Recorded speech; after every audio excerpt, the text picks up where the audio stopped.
నీడ కోసం వెతుకుతూ ఒక పక్షి పచ్చగా గుబురుగా ఉన్న చెట్టు కొమ్మ మీద వాలిందంట. ఆ కొమ్మ మీద ఉన్న పక్షిని చూసి కొమ్మ అనుకుందంట, నేనంటే ఎంత ప్రేమో అందుకే నా కొమ్మ మీద వాలిందని తెగ మురిసిపోయిందంట. కొంచెం సేపటికి అది సేదతీరి ఎగిరి వెళ్ళిపోయిందంట. అయ్యో, దాని అవసరం కోసం వచ్చి నా కొమ్మ మీద వాలిందా అని బాధపడిపోయిందంట. మనం కూడా అంతే, కొంతమంది మన దగ్గరికి వచ్చిపోతూ ఉంటే మనమంటే ఎంత ప్రేమో, మనమంటే మన బంధువులు మన బంధుత్వం అని తెగ మురిసిపోతాం. తర్వాత వారి అవసరతలు తీరిపోయిన తర్వాత వాళ్ళ ముఖం చూపించకపోతే మనం బాధపడతాం. ఆ పక్షిలాగా మనం బాధపడకుండా ఉండాలంటే వారు వచ్చి వెళుతూ ఉంటారు, మనం మౌనంగా ఉంటా సరిపోద్ది. Praise the lord.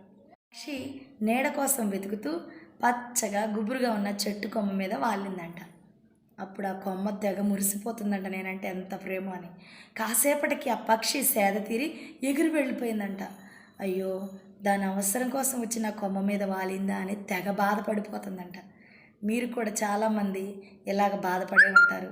చాలామంది మన జీవితంలో వారి అవసరతల కోసం వచ్చి వెళ్ళిపోతూ ఉంటారు. వెళ్ళిపోయిన తర్వాత మీరు బాధపడుతూ ఉంటారు, అయ్యో వారి అవసరాల కోసం నా దగ్గరకు వచ్చారా అని.